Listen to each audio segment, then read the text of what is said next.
Olá, meus irmãos, graça e paz. Que todos estejam desfrutando das bênçãos do nosso Deus. Nós estamos aqui mais uma vez nesse estudo bíblico e a minha intenção nessa noite é de que nós possamos finalizar o capítulo da Confissão de Fé, o capítulo então que trata a respeito do magistrado civil. E hoje, especificamente, eu quero falar um pouquinho sobre aquilo que é posto aqui na nossa confissão e também no texto da Escritura, que é chamado, então, de poder da espada. Então, eu espero em Deus que a gente consiga aqui ter um momento juntos, onde, de fato, possamos aprender mais acerca do que a Palavra de Deus nos diz sobre esse assunto. Vamos orar, vamos pedir a bênção de Deus sobre as nossas vidas. E assim, então, nós vamos dar início ao nosso estudo bíblico nessa noite. Oremos.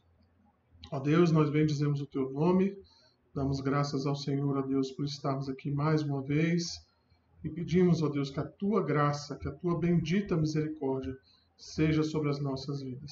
Senhor, nos abençoe, derrama sobre nós, ó Pai, a Tua graça e que o Senhor seja glorificado no nosso meio. É o que nós pedimos em nome de Jesus. Amém. Então, irmãos, como eu disse, a minha intenção aqui nessa noite é falar sobre esse assunto. Eu já vou aqui compartilhar com vocês a minha tela, para que nós possamos, então, dar início ao nosso estudo. Então, como eu falei, nessa noite a minha intenção é tratar sobre esse assunto.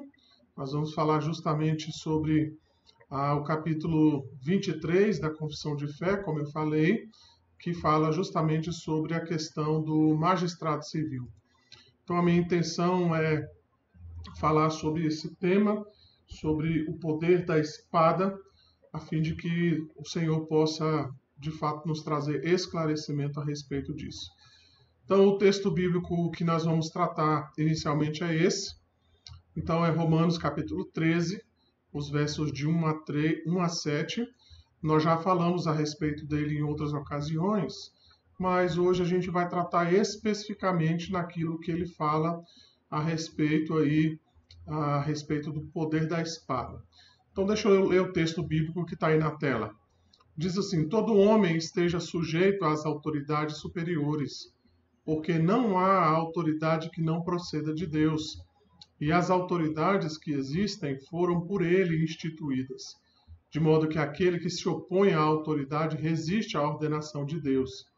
E os que resistem trarão sobre si mesmos condenação, porque os magistrados não são para temor quando se faz o bem, e sim quando se faz o mal. Queres tu não temer a autoridade? Faze o bem e terás louvor dela, visto que a autoridade é ministro de Deus para teu bem. Entretanto, se fizeres o mal, teme, porque não é sem motivo que ela traz a espada, pois é ministro de Deus, vingador, para castigar o que pratica o mal. É necessário que lhe estejais sujeitos, não somente por causa do temor da punição, mas também por dever da consciência. Por esse motivo, também pagais tributos, porque são ministros de Deus, atendendo constantemente a este serviço. Pagai a todos o que lhes é devido. A quem tributo, tributo. A quem imposto, imposto. A quem respeito, respeito. A quem honra, honra. Então, esse é o texto inicialmente que nós vamos usar no nosso estudo bíblico hoje. Também a confissão vai trazer justamente essa questão, né? A confissão vai dizer para nós: Deus, o Senhor Supremo e Rei de todo o mundo, para a sua glória e para o bem público, constituiu sobre o povo magistrados civis, que lhes são sujeitos, e a este fim os armou com o poder da espada para a defesa e incentivo dos bons e castigo dos malfeitores. Então é justamente esse ponto aí, né, que eu destaquei, que a nossa confissão vai trazer, né, que o magistrado foi dado a ele o poder por Deus que a confissão chama então de poder da espada. Romanos então vai dizer que ele traz a espada, né? Então é justamente este o tema que eu quero tratar nessa noite, que diz respeito justamente à questão aí da pena capital. Então eu preciso, antes de tudo, fazer algumas afirmações preliminares a respeito desse assunto, né?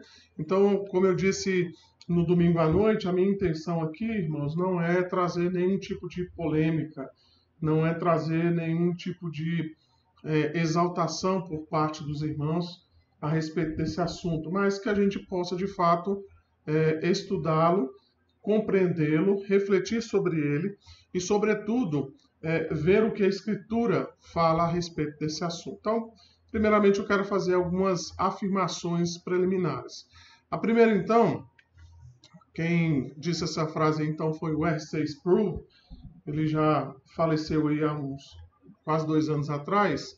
Ele diz assim: de acordo com a Bíblia, Deus outorgou 2 direitos básicos aos governos: o direito de arrecadar impostos e o direito de coerção para manter a ordem e a justiça. O que ele diz aí, né? O poder da espada. Então é justamente isso, né, que a gente tem falado, né? Que o magistrado ele traz sobre si, ou Deus deu a ele, o poder da espada. Então é importante nós termos uma compreensão clara a respeito disso. Ainda uma segunda afirmação, que é essa aí, né? O poder da espada é a força da lei. Então, o poder da espada é a arma do governo, que chamamos de força da lei, sem a qual a lei representa apenas uma lista de sugestões.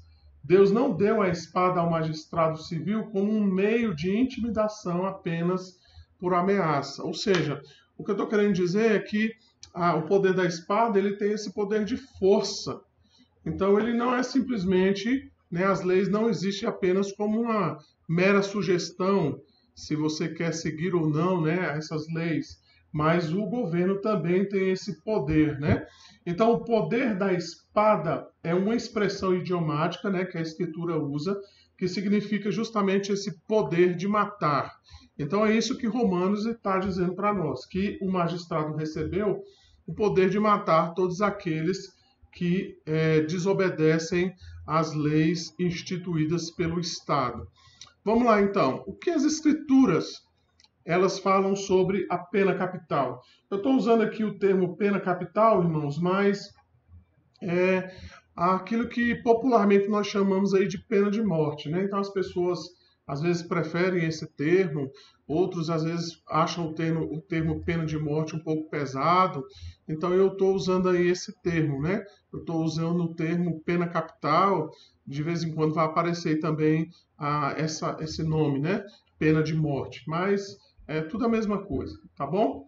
Então vamos lá, quais são as bases que a Escritura mostra a respeito da pena de morte? Então, se a gente voltar um pouquinho lá na situação do Éden, né, naquela realidade do Éden, você vai ver que no Éden houve a aplicação de pena capital. Então veja lá que Gênesis 2,17 vai dizer justamente isso, né? Vai dizer, porque no dia em que dela comeres, certamente morrerás. Então veja que desde o Éden já existia uma ordem que caso houvesse desobediência a respeito dos mandamentos de Deus, haveria então o pagamento, digamos assim, por essa desobediência pela própria morte. Veja que, embora essa morte lá no Éden ela pudesse ser dada de maneira física e também imediata, não foi isso que aconteceu com aquele primeiro casal. Eles não morreram ali física e imediatamente. Mas se você prestar atenção na narrativa bíblica, o primeiro casal não morreu, mas foi morto animais para que por esses animais pudessem ter sido feito as peles, né, para as vestimentas deles. Veja que eles estavam se escondendo de Deus, porque eles já tinham descoberto a sua nudez, e Deus então matou, né, sacrificou aquele animal para que deste animal pudesse ter sido feitas as vestimentas. Está aí no verso de número 21, né? Fez o Senhor Deus vestimenta de peles para Adão e sua mulher e os vestiu. Então essa roupa aí, né, essa cobertura que nós vemos aí, que foram recebidas por Adão e Eva, elas cobriam parte do corpo, né, justamente para que eles pudessem se esconder de Deus. Mas com este sacrifício que foi feito, né, com essa pele desses animais, Deus então confecciona esta roupa para que pudesse de fato cobrir todas as suas vergonhas. Então veja então, irmãos, que lá no Éden já existia então já existia então essa ideia de que a desobediência a Deus causaria morte, que embora, como eu disse, não fosse uma morte física, não foi uma morte imediata, isso então trouxe punição a essa desobediência. Então essa é a segunda verdade que nós encontramos ali, né? Então a pena capital, de fato, ela veio sobre toda a raça humana e todos então pecaram em Adão e todos agora estão mortos em seus delitos e pecados, como vai dizer Paulo lá em Efésios 2, o verso 1. Então veja que desde o Éden Deus já havia instituído essa norma, né, digamos assim, de que a desobediência ela deveria ser punida com a morte, né? E como eu disse, embora aquele primeiro casal não tivesse sido punido ali física e imediatamente, todos nós sofremos essa pena capital, vamos dizer assim, da morte espiritual. Vou falar um pouquinho sobre isso mais lá no final, né? Uma outra questão interessante, né, é que por causa do governo, então, melhor dizendo, por causa da queda, o governo se tornou necessário ao homem. Então veja então que no capítulo 3, no verso 8 de Gênesis, vai dizer assim: quando ouviram a voz do Senhor Deus, que andava no jardim pela viração do dia, esconderam-se da presença do Senhor Deus, o homem e a sua mulher, por entre as árvores do jardim. Então esse texto aí relata aquele episódio depois que eles comeram, né, o fruto, eles se esconderam de Deus e por causa disso o Estado então ele foi instituído, né? Devagar e lentamente ele foi instituído justamente no sentido de que o Estado deveria agora impor regras, impor limites ao homem para que eles pudessem então serem limitados com relação ao seu pecado. Veja então que interessante que no relato aqui da Escritura, ainda lá em Gênesis, capítulo 3, o verso 24, nós vamos ver essa limitação, digamos assim, nós vamos ver de cara já essa restrição imposta pelo próprio Deus no fato de que a entrada para o jardim foi obstruída pela presença de um anjo com espada flamejante. Veja aí que lá no Éden, então, já existia essa espada, né? Essa espada, então, flamejante, que o anjo foi colocado ali. E por quê? Justamente para restringir a liberdade deles. Para justamente restringir a volta deles ali no Jardim do Éden. Era uma espécie de restrição. E veja, irmãos, que o anjo tinha na mão uma espada. E, obviamente, essa espada não estava ali simplesmente como um enfeite decorativo, ele não estava ali simplesmente para fazer uma amostra de uma especiaria que ele tinha na mão, nada disso, mas era algo que, caso o primeiro casal se fizesse tão decidido a voltar ao Jardim do Éden, aquele anjo, eu acredito que teria ordens, inclusive, de, aí sim, né, matá-los fisicamente, caso eles desejassem voltar para o Jardim do Éden. Então, o texto da Escritura vai dizer assim, né, Gênesis 3, o verso 24. E expulso o homem, colocou querubins ao oriente do Jardim do Éden e o refulgir de uma espada que se revolvia para guardar o caminho da árvore da vida. Então veja que a nossa tradução aqui, né? A nossa tradução aqui, ela traz esse refulgir de uma espada que se revolvia. Mas tem uma tradução aqui, que é a tradução da Nova Almeida, ela traz um sentido melhor, digamos assim, mais fácil, né, para nós compreendermos o que ele está querendo dizer. Então, a Nova Almeida, nesse mesmo capítulo 3, verso 24, vai dizer assim: e depois de lançar fora o homem, Deus colocou querubins a leste do jardim do Éden e uma espada flamejante que se movia em todas as direções. Veja que a intenção não era apenas decorativa, para guardar o caminho da árvore da vida. Então já vemos aí essa restrição por causa da queda do homem. Então veja que nós vemos essa designação de um agente ministrador, ou seja, o anjo que foi equipado por Deus, como eu disse, com um instrumento de restrição, que era a espada, recebeu o poder de coerção. Ele não tinha, o primeiro casal não tinha mais autorização de voltar e tomar da árvore da vida, de maneira então que o anjo foi colocado ali para garantir de que isso não aconteceria. Há um outro texto bíblico, né, logo após o relato da queda, que está lá em Gênesis capítulo 9, verso 6, nós vamos ver que naquela aliança que Deus havia feito com Noé, nós vamos ver que Deus, então, ele faz essa aliança e ele coloca, então, ali as promessas que ele vai fazer, os termos daquela aliança que ele faz com Noé. E um dos termos da aliança é justamente que Deus não mais mandaria dilúvio para destruir a humanidade. Vai dizer lá, né? Se você quiser ver aí Gênesis capítulo 8, você vai ver a partir do verso 20, você vai ver esse relato lá, e você pode acompanhar aí comigo, chegando aí no capítulo 9, a partir do verso 8 até o verso 17, nós vamos ver justamente isso, né? Nós vamos ver que Deus faz essa aliança com Noé, e essa aliança é justamente uma aliança de preservação da vida. Então, a promessa que Deus faz é de que ele vai preservar a vida. E aí, então, quando nós chegamos aí no capítulo 9, o verso 6, nós lemos justamente aí, né? O que está no nosso slide. Diz assim: se alguém derramar o sangue do homem, pelo homem se derramará o seu, porque Deus fez o homem segundo a sua imagem.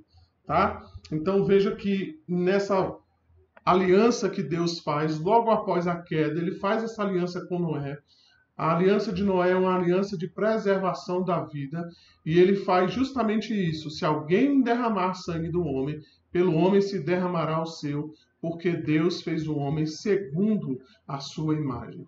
Então vejam aqui, irmãos, que Deus já estipula aqui essa questão do valor da vida. Eu vou falar um pouquinho disso mais no final. Então vamos passar mais adiante e vamos ver o que o código mosaico, né? O que a lei de Moisés afirmava sobre a pena capital. Então veja, Moisés tinha dado lá os 10 mandamentos, que é aquilo que nós chamamos de código moral. Existiam também várias leis cerimoniais, né, que Moisés também havia dado, e existiam também várias leis no que diz respeito à vida social do povo. E essas leis, então, elas apresentavam várias questões também relacionadas à questão da pena capital. A gente não vai ter tempo, né, de falar tudo, mas deixa eu passar aqui só para vocês terem uma ideia, irmãos, de como o Antigo Testamento falava de maneira minuciosa a respeito dessas coisas. Então, o Antigo Testamento autorizava a pena capital em diversos crimes. Então, eu vou só aqui citar para vocês, depois eu posso passar isso para os irmãos, eu posso deixar aí na descrição do vídeo todas essas referências bíblicas, para os irmãos terem uma ideia de como Deus havia instituído a pena capital, não só na questão do assassinato, mas em diversas outras questões da vida social do povo. Por exemplo, era passível de pena capital ou de pena de morte, a sodomia. Você vai ver lá em Levítico 18, também em Levítico 20 e 13. Ou seja, se alguém se deitasse, né, se homem se deitasse com homem, mulher se deitasse com mulher, então isso era pago, né? Esse era um pecado de pena capital. Por exemplo, o estupro. O estupro também era um crime passível de pena capital. Então veja, recentemente nós tivemos um caso aí que repercutiu na mídia, nas redes sociais, a respeito lá daquele homem que estuprava a menina já há 4 anos e ela acabou ficando grávida. Então, se fosse na época do Antigo Testamento, obviamente a pena ali já seria uma pena capital, né? Já seria uma pena de morte. Então, Deuteronômio 22, 25 vai falar sobre isso, sobre o estupro, ele era passível de uma pena capital. Existia também testemunho falso em crimes de morte.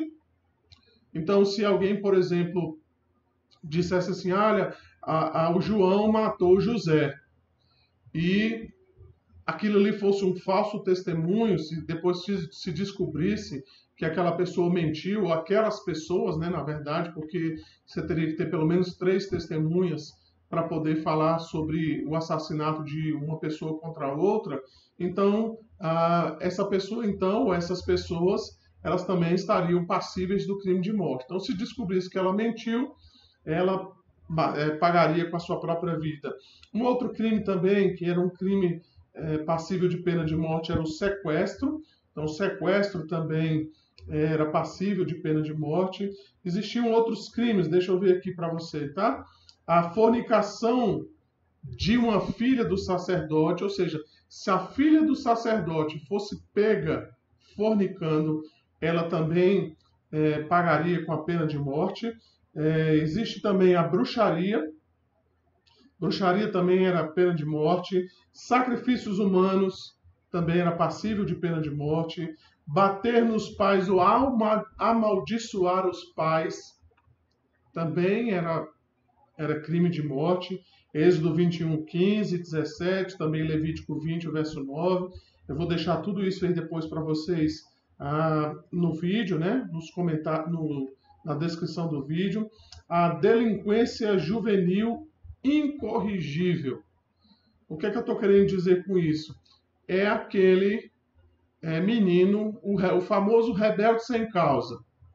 É aquela criança ou aquele adolescente, aquele jovem que não tem motivos e ele, embora já seja repreendido pelo seu pai, pela sua mãe, ele já tenha sido chamado a atenção várias vezes. O pai dele tirou a conta do Instagram, o pai dele tirou ele do videogame, o pai dele já deu castigo, já fez todo o possível e ele continua se rebelando contra os pais. Então esse menino podia ser entregue, ele era levado aos anciãos da cidade, à sua porta, e lá então dizia assim, olha, este nosso filho é rebelde quanto mais, não dá ouvidos à nossa voz, é dissoluto e beberrão. Então todos os homens da sua cidade o apedrejarão até que morra. Assim eliminarás o mal do meio de ti, todo Israel ouvirá e temerá. Existiam ainda outros crimes, né? Outras atitudes que eram passíveis de pena de morte. Profecia falsa também era passível de pena de morte, ou seja, se um profeta dissesse que estava falando em nome de Deus e com isso, na verdade, ele quisesse afastar as pessoas do culto ao Deus verdadeiro, esse profeta então deveria ser entregue e morto, porque ele queria desviar o povo de Deus dos caminhos do Senhor. Então, existiam todos esses aí, né? Deixa eu colocar aqui mais alguns, né? Alguns aqui que eu separei. Sacrifícios a deuses falsos também era motivo de pena de morte. Êxodo 22, 20. Desacato a sacerdote ou juízes. Deuteronômio 17, 12. Isso é interessante, né? Então, Deuteronômio vai dizer assim: o homem, pois, que se houver soberbamente, não dando ouvidos ao sacerdote, que está ali para servir ao Senhor teu Deus, nem ao juiz, esse morrerá. E eliminarás o mal de Israel, para que todo o povo ouça, tema e jamais se ensoberbeça. Ensoberbeça. Então é isso. O camarada lá tá dando trabalho para o sacerdote. Ele também era alguém passível de pena de morte. E ainda há alguns aqui também, especialmente este, né, que talvez seja o mais evidente, o que vai trazer mais reflexão aqui ao nosso estudo, diz respeito de fato ao assassinato. Então, Levítico 24:17, Números 35, os versos 16 a 21, também 30 a 33 e Deuteronômio 17:6. Então veja esses textos aqui. Eu quero ler para vocês alguns deles aqui para a gente poder ter um esclarecimento. Primeiro, Levítico, capítulo 24, verso 16 e 17. Vai dizer assim: todavia, se alguém ferir a outrem com instrumento de ferro e este morrer, é homicida. O homicida será morto. Ou se alguém ferir a outrem com pedra na mão, que possa causar a morte, e este morrer, é homicida. O homicida será morto. Ou se alguém ferir a outrem com instrumento de pau que tiver na mão, que possa causar a morte, e este morrer, é homicida. O homicida será morto. O vingador de sangue, ao encontrar o homicida, matá-lo-á. Se alguém empurrar a outrem com ódio, ou com mau intento lançar contra ele alguma coisa e ele morrer, ou por inimizade o ferir com a mão e este morrer, será morto aquele que o feriu. É homicida. O vingador do sangue, ao encontrar o homicida, matá-lo-á. Então veja que neste caso aqui, no caso de um assassinato, aqui é um assassinato onde a pessoa de fato tem a intenção de matar o outro, né? Eu já vou falar daqui a pouco, porque existia algumas questões de que a lei permitia que a pessoa pudesse fugir para aquelas cidades de refúgio. Mas então, os assassinatos, né? Os assassinatos voluntários, eles deveriam ser pagos com rigor. É justamente isso que a palavra de Deus vai trazer. Então, aquela pessoa que tinha de fato a intenção de matar a outra, ela precisa então ser punida, ou ela precisava ser punida com a pena de morte. Veja então Números 35, os versos 16 a 21, eu vou ler aqui para vocês. Ele vai dizer assim: todavia, se alguém ferir a outrem com instrumento de ferro e este morrer, é homicida. O homicida será morto. Ou se alguém ferir a outro com pedra na mão, que possa causar a morte, e este morrer, é homicida. O homicida será morto. Ou se alguém ferir a outrem com instrumento de pau, que tiver na mão, que possa causar a morte, e este morrer, é homicida. O homicida será morto. O vingador do sangue, ao encontrar o homicida, matá-lo-á. Se alguém empurrar a outrem com ódio, ou com mau intento lançar contra ele alguma coisa, e ele morrer, ou por inimizade ferir com a mão, e este morrer, será morto aquele que o feriu. É homicida. O vingador do sangue, ao encontrar o homicida, matá-lo-á. Então é isso que dizia a lei de Moisés. Aqueles que matavam de maneira voluntária, eles então deveriam pagar com a sua própria vida. Veja que existia aí essa figura, né, do vingador. Alguém que ia atrás do homicida. Ele então tinha uma autorização, e se ele encontrasse aquele que matou o seu parente, o seu irmão, seu pai ou a sua mãe, ele então vingaria o sangue que foi derramado. Mas existem aqui algumas ressalvas, né? Algumas ressalvas importantes a respeito dessa questão do assassinato, que tem a ver justamente com aquilo que a Escritura vai chamar de cidades de refúgio. Depois você pode ler lá Números 35, os versos de 9 a 15. Então existia aquele caso, né? Se por um lado tinham aqueles que tinham de fato a vontade de matar, tinham aqueles que matavam às vezes de maneira involuntária. Eles não tinham intenção, foi um acidente, algo que ele não tinha programado, e essa pessoa então acabou cometendo um assassinato. Então a lei de Moisés previa de que essa pessoa poderia então recorrer a esse local aí chamado de cidade de refúgio. Então deixa eu ler o texto bíblico aqui para você. Lá vai dizer assim, ó: Disse mais o Senhor a Moisés: Fala aos filhos de Israel e diz-lhe: Quando passardes o Jordão para a terra de Canaã, escolhei para vós outros cidades que vos sirvam de refúgio, para que nelas se acolha o homicida que matar alguém involuntariamente.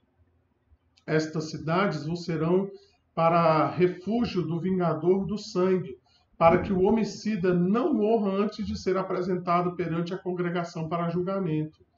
As cidades que derdes serão 6 cidades de refúgio para vós outros. 3 dessas cidades darei deste lado do Jordão, e 3 dareis na terra de Canaã. Cidades de refúgio serão de refúgio estas 6 cidades para os filhos de Israel, e para o estrangeiro, e para o que se hospedar no meio deles, para que nelas se acolha aquele que matar involuntariamente. Então é esse assassinato, vamos dizer assim, que hoje nós chamaremos aí de um assassinato culposo, né? A pessoa não teve de fato a intenção de matar. Aconteceu um acidente, ela estava cortando lenha, e aí então o cabo ali do machado voou, saiu né, a parte de ferro do machado saiu do cabo e matou ali uma pessoa, caiu na cabeça de alguém e matou, né? Então, esse era um assassinato involuntário. Então, essa pessoa podia ir nessas cidades de refúgio e lá permanecer até que o sacerdote tivesse vida. Então, a lei previa inclusive isso. Ele deveria ficar ali até a morte do sacerdote. Ele só podia sair dessa cidade depois que o sacerdote morresse. Se ele saísse antes e ele fosse encontrado, o vingador de sangue então poderia matá-lo. Então foi isso que a lei de Moisés instituiu. E talvez você esteja se perguntando, né? E o sexto mandamento? O sexto mandamento não diz não matarás? Como é que a gente está aqui discutindo sobre esse ponto aí da pena capital, da pena de morte? O sexto mandamento diz que não pode matar. Veja, irmãos, que é interessante, né, para nos dizer que é irônico, que muitos daqueles que têm apelado aos 10 mandamentos como base para rejeitar a pena capital, entendendo que essa proibição aí do sexto mandamento, né, não matarás, então eles falam que a pena de morte não é cabível dentro de um contexto cristão, porque o sexto mandamento proíbe justamente isso. Talvez a pessoa que tenha esse pensamento não compreendeu bem o sexto mandamento. O sexto mandamento, ele fala justamente o contrário. Ele diz que não se deve matar, mas não exclui a punição daqueles que matam. Aqueles que matam, então, que descumprem o mandamento de Deus, eles então se tornam passíveis das punições. O assassinato, a pena capital, na verdade, ela é uma punição justa, eu vou falar sobre isso já já, mas ela era uma punição justa justamente contra aqueles que quebravam o sexto mandamento.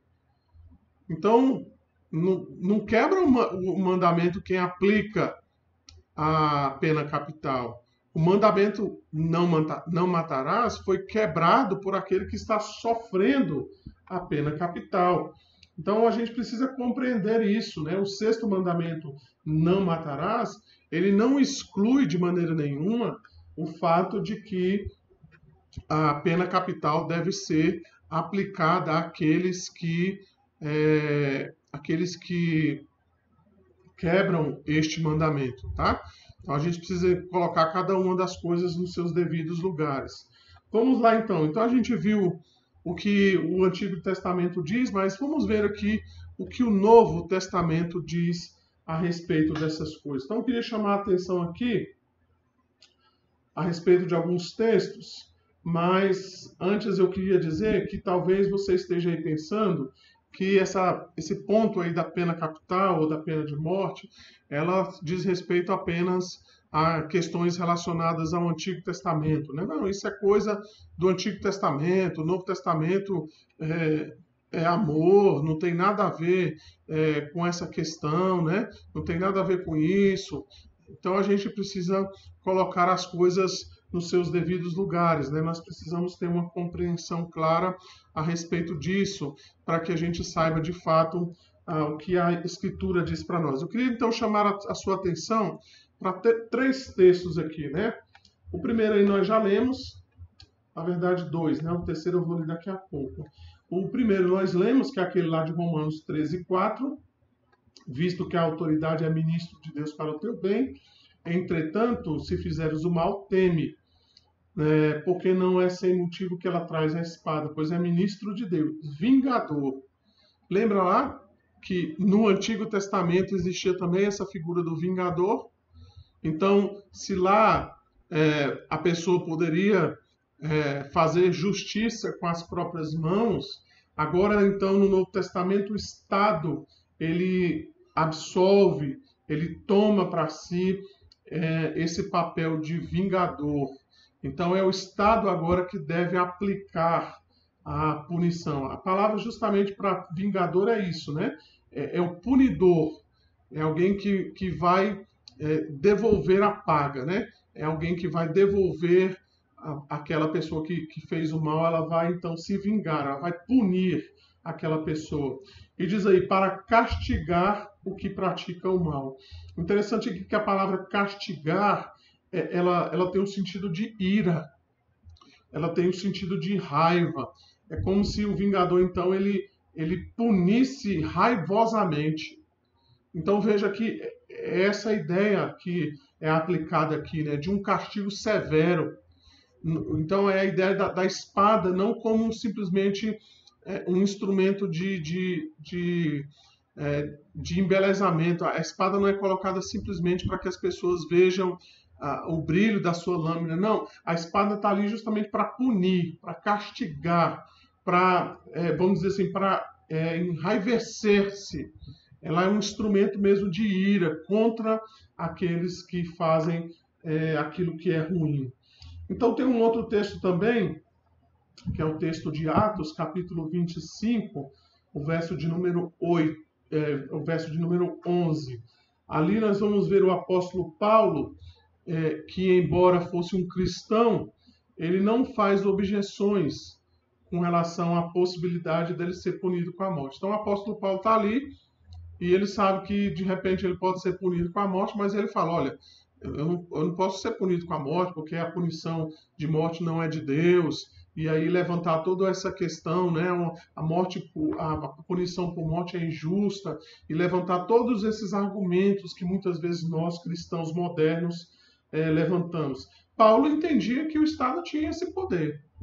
E ele, inclusive, diz isso no verso 11, né? Atos 25, verso 11, ele vai dizer assim: caso, pois, tenha eu praticado algum mal ou crime digno de morte, estou pronto para morrer. Se, pelo contrário, não são verdadeiras as coisas que me acusam, ninguém, para lhe ser agradável, pode entregar-me a eles. Então o apóstolo Paulo está dizendo, olha, se eu sou passivo de morte, então que eu morra. Ele não levanta nenhum questionamento a respeito desse ponto aí da pena capital, né, da pena de morte. Ele entendia que o Estado ele tinha esse poder, né? Ele tinha então essa autorização por parte de Deus para aplicar esse tipo de punição.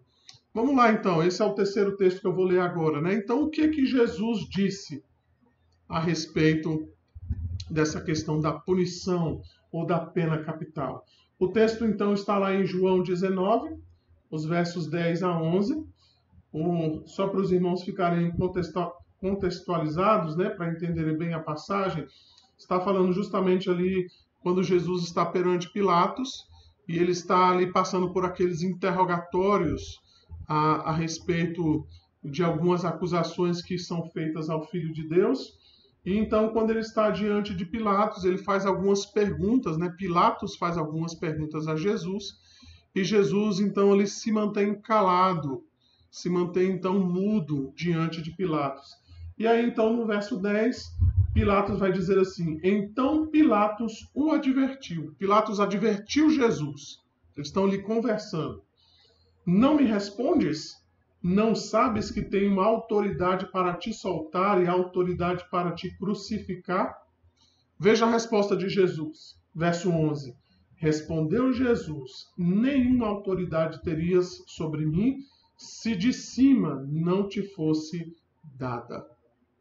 Vejam então, irmãos, que Jesus, de maneira nenhuma, Jesus então repreendeu Pilatos a respeito da possibilidade de Pilatos entregá-lo à morte. Pilatos, de fato, tinha este poder de entregar ou de soltar Jesus naquela ocasião. Mas Jesus, de maneira nenhuma, questiona o fato de que ele estaria com esta autoridade nas mãos, porque Jesus entendia que esta autoridade ela vinha do próprio Deus. Então, o Senhor Deus tinha dado essa autoridade a Pilatos, e Pilatos, de fato, usou desta autoridade para, digamos assim, condenar, né? Condenar o Filho de Deus à crucificação. Ainda falando sobre isso, talvez você já esteja aí na sua mente pensando, Jesus não acabou com essa questão do olho por olho, dente por dente? O texto lá é Mateus capítulo 5, os versos 38 a 42. Eu vou ler aqui para vocês. Jesus vai dizer assim: ouvistes o que foi dito, olho por olho, dente por dente. Eu, porém, vos digo, não resistais ao perverso, mas a qualquer que te ferir na face direita, volta-lhe também a outra. E ao que demandar contigo e tirar-te a túnica, deixe-lhe também a capa. Se alguém te obrigar a andar 1 milha, vai com ele 2. Dá a quem te pede e não voltes as costas ao que deseja que lhe emprestes. Mateus 5, os versos 38 a 42. A gente não vai ter tempo de tratar desse texto aqui de maneira minuciosa. Há muitas coisas aqui interessantes, mas aqui eu quero chamar a sua atenção para dois fatos importantes aqui, três fatos importantes aqui nessa passagem. O primeiro é que o olho por olho, dente por dente, na lei mosaica, ele falava justamente sobre o fato de que as pessoas não podiam tomar vingança, né, por si mesmas. Elas não deveriam ir por elas mesmas e tomarem vingança. Por isso que existia aquela figura do vingador. Então a pessoa não podia tomar justiça com as suas próprias mãos. Então veja que aqui, olho por olho, dente por dente, ele limitava justamente o fato de que as pessoas não poderiam demandar, fazer justiças com as próprias mãos lá no Antigo Testamento. Existia lá a figura do vingador, né? Existia todo um amparo legal, um amparo das leis mosaicas para que isso não acontecesse. Uma outra questão importante aqui é que essa passagem lá no Antigo Testamento, olho por olho, dente por dente, ela diz respeito ao fato de que você não poderia demandar mais dos danos que você sofreu. Então, por isso que está aí, olho por olho, dente por dente. Você não poderia exigir olho por olhos e dente por dentes. Então, você tinha que saber exatamente qual era a medida do seu dano e exigir somente aquilo que você recebeu como dano. Você não poderia exigir além do dano. Então, era também uma medida restritiva, já lá no Antigo Testamento. E, por fim, quero chamar a sua atenção também nessa passagem, é de que Jesus não está sendo específico quanto às relações pessoais melhor dizendo, né? Jesus está sendo específico quanto às relações pessoais dos seus discípulos.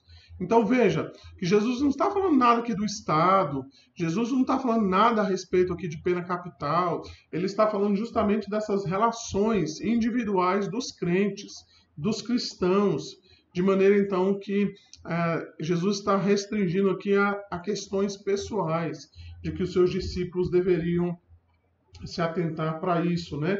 E levar em conta todas essas coisas aí que ele vai a rolar. Como eu falei, a gente não vai ter tempo, mas o princípio básico aí, né? O princípio básico tem a ver com isso, né? Essas três questões. Primeiro é que você não poderia exigir um direito além dos danos sofridos, você não deveria fazer justiça com as suas próprias mãos, e esse texto também tem a ver com o fato das relações individuais, né, dos discípulos de Cristo.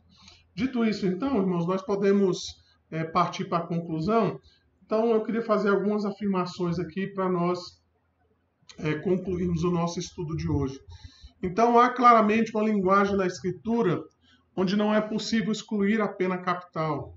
Tal linguagem não é contrária ao sexto mandamento, mas o reafirma. Então, nós vimos aí que, de modo nenhum, a palavra de Deus exclui essa possibilidade de que aquele que assassinou, aquele que matou, também deveria ser punido na mesma medida, né? Então, se alguém matou, deve também ser morto, deve pagar com a sua própria vida. Então, veja que a Escritura, ela não foge dessa linguagem, né? Ela não exclui essa questão da pena capital. Uma segunda afirmação importante, irmãos, que eu gostaria de fazer, é que a pena capital, ela não busca a prazerosa execução dos assassinos, mas a altíssima valorização da vida humana. Então, veja, isso é um aspecto importante para nós compreendermos essa questão da pena capital. Muitas pessoas falam assim, porque a pena capital, as pessoas gostam, parece que vocês gostam de falar sobre o assassinato, sobre a morte de assassinos, vocês têm que ser mais misericordioso, e aí faz todo aquele discurso em defesa da misericórdia, do amor, da compaixão para com o assassino, de que nós não temos o direito de tirar a vida de ninguém, e parece que a ênfase está ali na pena de morte. Mas quando Deus instituiu a pena capital no Antigo Testamento, nós vamos ver que não diz respeito à valorização ou à prazerosa execução dos assassinos. Não é ali um teatro de sangue e de assassino que Deus quer ver. O que Deus pretendia com tudo isso era valorizar a vida. De maneira que a pessoa que sabia que ela pagaria com a sua própria vida caso ela matasse alguém voluntariamente, ela então pensaria duas vezes. Ela então pensaria se de fato ela faria esse tipo de coisa ou não.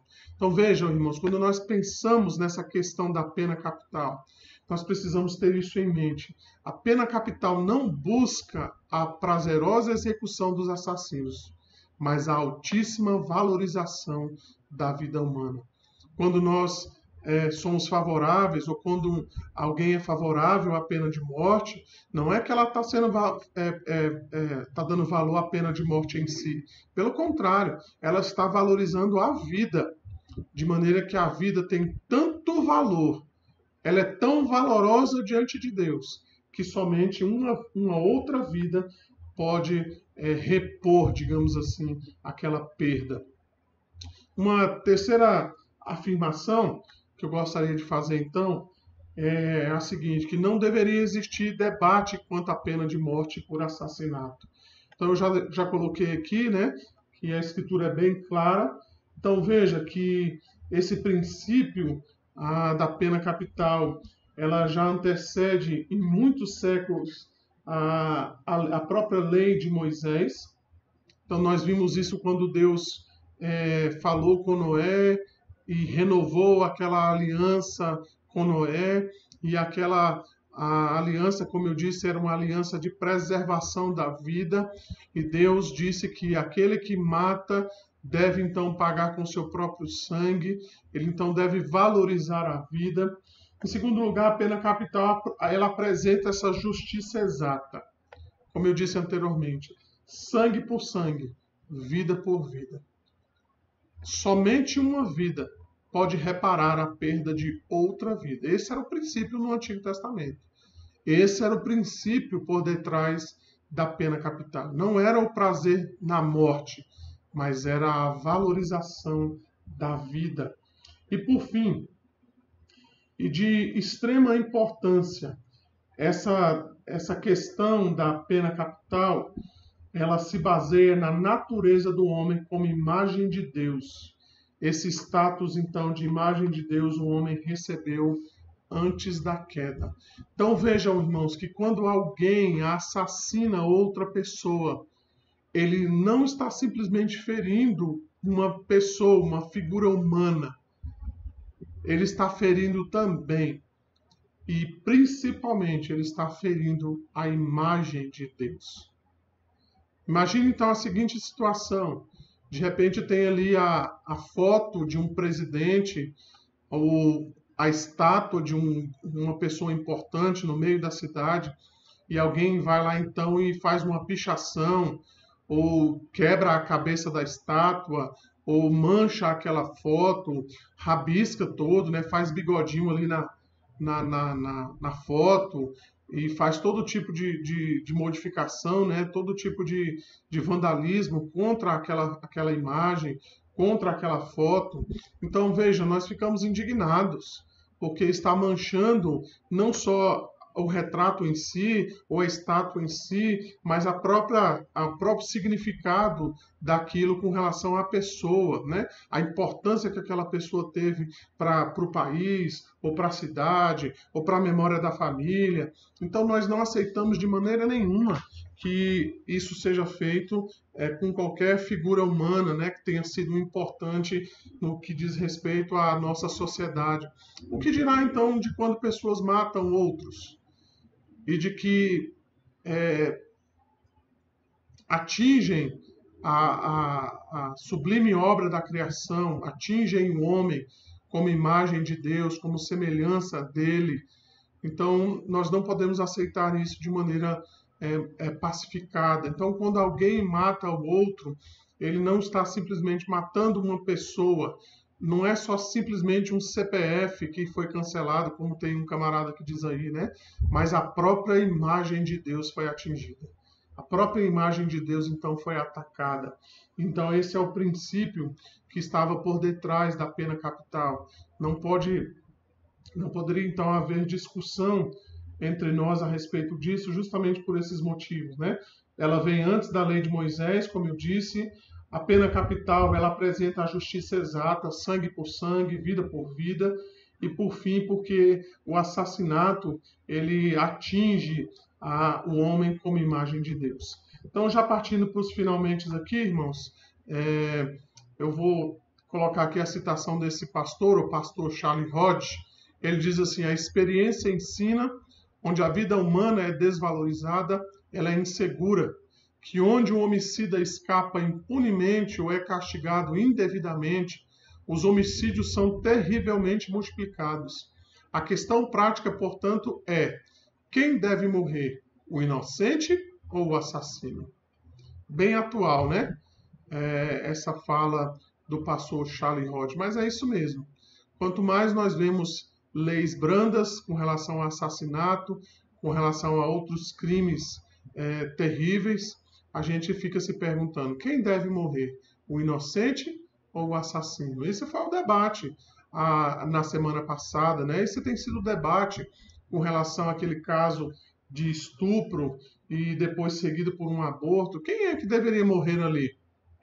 O inocente ou o assassino? Quem deveria pagar por toda aquela situação? Infelizmente, irmãos, muitas vezes quem paga de fato são os inocentes. Dito isso, então, nós podemos passar para a próxima conclusão, é o fato de que nós precisamos do Evangelho. Então, muitas vezes, a nossa falta de compreensão a respeito dessas coisas acabam levando as nossas emoções um pouco mais além do que elas deveriam ir. O Evangelho diz que nós devemos odiar o pecado. É isso que o Evangelho afirma. O Evangelho afirma que o pecado é algo horrível, é algo terrível, é algo que é feio diante de Deus. O pecado não deve ser tratado com carícias. O pecado não deve ser aceito por aqueles que são cristãos. Foi o nosso pecado que crucificou o Filho de Deus. A Escritura, então, nos diz que todo pecado, não apenas o assassinato, merece a morte. É isso que Paulo vai dizer, porque o salário do pecado é a morte. E somente a grande compaixão de Deus nos permite que qualquer um de nós continue vivendo. O que o Evangelho nos mostra, irmãos, é que todos nós merecemos a morte. Mas por causa de Jesus, por causa da sua graça, nós fomos de fato resgatados, nós fomos transformados pelo Senhor. Então, quando Deus ordena a pena capital para assassinos, isso não é uma crueldade extraordinária contra eles. É apenas uma imagem do que todos nós merecemos aos olhos de Deus. Então, quando alguém é condenado por causa de um assassinato, na verdade é o que todos nós merecíamos. É o que todos nós merecíamos. Nós merecíamos a morte, mas o Senhor, pela sua graça, se compadeceu de nós. Então, a plena compaixão de Deus é vista não em qualquer flexibilização sentimental das leis contra o assassinato, mas no envio do seu Filho Jesus Cristo para morrer por todos nós que merecíamos a morte. Para Jesus, até um criminoso moribundo pode clamar por misericórdia. Foi o caso lá daquele criminoso que então clamou pela misericórdia de Deus naquele último momento, onde ele estava, mais uma vez, pagando com a sua própria vida por causa dos seus crimes. Mas ele pôde clamar ao Senhor Jesus Cristo e clamar pela sua misericórdia. Ele então ali recebeu o perdão, a remissão do castigo eterno caiu sobre ele. Ele pôde ser resgatado das trevas ali naquele último instante. Então, irmãos, ao invés de pensarmos a respeito da flexibilização das leis como uma forma de se compadecer daqueles que assassinam, nós deveremos de fato afirmar que o que essas pessoas, o que esses assassinos de fato precisam, nada mais é do que o Evangelho. Então a compaixão da sociedade, ela é vista ao reconhecer a realidade do pecado e a necessidade de conter as expressões violentas do pecado. E ao divulgar o Evangelho de Cristo em amor, mesmo para aqueles que os desprezam. Assim ele amará a vítima e o criminoso, e terá um alicerce firme na justiça divina para fazer as escolhas difíceis que nosso próprio pecado tornou necessárias. Então, por isso, nós precisamos da mensagem do Evangelho. O Evangelho, então, diz que todos nós estávamos mortos, todos nós somos passíveis dessa morte eterna, mas por causa de Cristo, por causa da sua graça, por causa da sua misericórdia, nós fomos resgatados, nós fomos, então, libertos da condenação final. Dito isso, então, nós podemos partir para algumas aplicações. Então, eu separei aqui algumas aplicações, 3 aplicações aqui sobre tudo que nós falamos. Então, primeiramente, quando nós nos opomos à pena capital, nós estamos, em princípio, nos opondo a uma sanção ordenada por Deus. Então, foi Deus que deu autoridade ao ministro, ao Estado, ao magistrado, aos governantes. Foi Deus, então, que, como nós lemos lá em Romanos capítulo 13, o verso 14, pois é ministro de Deus, vingador, para castigar o que pratica o mal. Então, quando nós dissemos que a pena capital não é possível, que a pena capital não é bíblica, nós de fato estamos indo contra um princípio que o próprio Deus instituiu. Então, quando um país, quando uma nação, ela opta por aplicar a penalidade capital em certas ocasiões ou para certos crimes, elas nada mais estão fazendo do que aquilo que Deus a autorizou a fazer. E quando nós nos opomos a esse tipo de coisa, nós estamos nos opondo a uma sanção ordenada por Deus. Segunda aplicação aí que eu vejo é que nós precisamos de reformas para proteger-nos contra injustiças de aplicação de pena capital. Com isso, então, meus irmãos, eu estou querendo dizer que, em primeiro lugar, nós precisamos de leis mais justas. Nós precisamos, de fato, de uma compreensão melhor a respeito disso. O que nós vemos, por exemplo, na realidade do nosso país, é de que, muitas vezes, assassinatos, crimes bárbaros, e às vezes até esses crimes são cometidos uma, duas, três, quatro vezes. Eles não são punidos de maneira justa. Eu sei que talvez alguns irmãos ficam pensando assim, mas se nós tivéssemos a pena capital, talvez muitas pessoas morreriam injustamente. Eu concordo. Nós deveríamos, de fato, pensar nisso também, de maneira que se o nosso país resolvesse aplicar a pena capital para certos crimes, nós deveríamos estar atentos para que esses crimes, né, essa punição, não fosse aplicada de maneira injusta, né? Mas nós precisamos pensar nisso, nessas reformas, para nos proteger contra as injustiças nessa aplicação da pena capital. O que nós vemos hoje na nossa realidade é de que, de fato, os crimes hoje que são cometidos no nosso país, eles muitas vezes não são punidos, digamos assim, de maneira justa. E por fim, então, meus irmãos, uma última aplicação que eu gostaria de fazer nessa noite é a seguinte pergunta: o cristão pode ser favorável à pena de morte? Eu acredito que, na minha opinião, sim. O cristão ele pode ser favorável à pena de morte, à pena capital, e ele mesmo assim ser coerente com aquilo que a Escritura fala com relação ao amor, à misericórdia, à graça, o perdão, né? Todos esses atributos que nós conhecemos de Deus. E eu acredito que o cristão pode sim ser favorável à pena de morte e ainda permanecer coerente com todas essas questões que eu acabei de falar. E diante disso, então, nós precisamos só tomar alguns cuidados importantes. O primeiro é que nós precisamos reconhecer que essa matéria é uma matéria altamente complexa, né?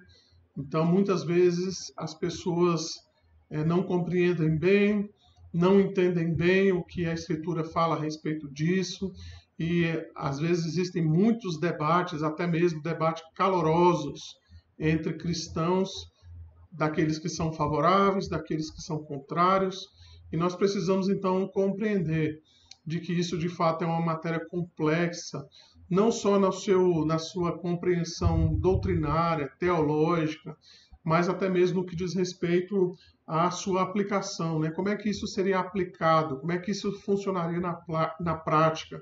Tudo isso, então, torna essa matéria extremamente complexa. A segunda observação que eu quero fazer também, para nós finalizarmos, é que nós devemos ter especial cuidado no trato com aqueles cristãos que pensam diferente. Nós devemos respeitar aqueles que discordam que a pena capital deve ser aplicada no que diz respeito a crimes de assassinato, por exemplo. O que nós não podemos concordar, irmãos, é que cristãos que defendem o assassinato, cristãos que defendem o aborto, cristãos que defendem o homicídio. Isso nós não devemos aceitar de maneira nenhuma. O ponto aqui não é esse. O ponto aqui é ser ou não favorável à pena capital para aqueles crimes de homicídio, né, aqueles crimes de estupro, crimes de assassinato, né, homicídio, assassinato, crimes como o aborto. Tudo isso, então, são questões que nós precisamos ter uma compreensão clara a respeito disso. Então, meus irmãos, nós vamos finalizando por aqui o nosso estudo. A minha intenção, então, como eu falei, deixa eu só voltar aqui a tela para que eu possa novamente aqui aparecer, né? Deixa eu só botar aqui a tela de novo. Então, meus irmãos, como eu disse, a minha intenção era justamente esta, né? Trazer aqui algum tipo de esclarecimento a respeito desse assunto. A minha oração, como eu disse, é de que nós tenhamos uma compreensão clara, uma compreensão bíblica sobre este assunto. Quem sabe aí nós podemos discutir isso em outras ocasiões, presencialmente. Se você tiver perguntas e que queira me fazer, coloque aí nos comentários, deixa aí então a sua dúvida, ou me procure também na igreja para que a gente fale mais sobre esse assunto, né, de maneira que a gente possa, de fato, ter uma compreensão clara, bíblica a respeito disso. Vamos orar, vamos pedir a graça de Deus sobre as nossas vidas, a fim de que Ele nos traga compreensão a respeito de tudo aquilo que nós acabamos de falar. Vamos orar? Ó Pai, nós te bendizemos mais uma vez, te damos graças, ó Deus, pela tua misericórdia, Senhor, sobre nós. Diante de um assunto tão complexo, um assunto difícil, Senhor, que é a pena capital, nós pedimos que o Senhor traga esclarecimento do Senhor para as nossas vidas.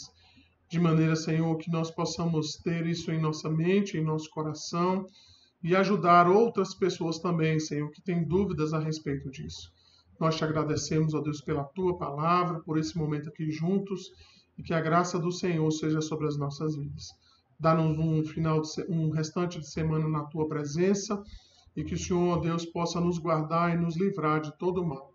Nós oramos assim e te agradecemos, em nome de Jesus. Amém. Irmãos, fiquem com Deus, que Deus continue a abençoar as suas vidas, que a graça do Senhor seja sobre a vida de cada um de vocês. Fica aí, então, as suas dúvidas aí podem ser colocadas no comentário, a gente pode também se encontrar no final de semana na igreja, e aí você pode também tirar suas dúvidas comigo. Aqueles que têm o meu contato, meu WhatsApp, pode também me mandar suas perguntas, os seus questionamentos. Irmãos, fiquem com Deus, que Deus os abençoe ricamente. Amém.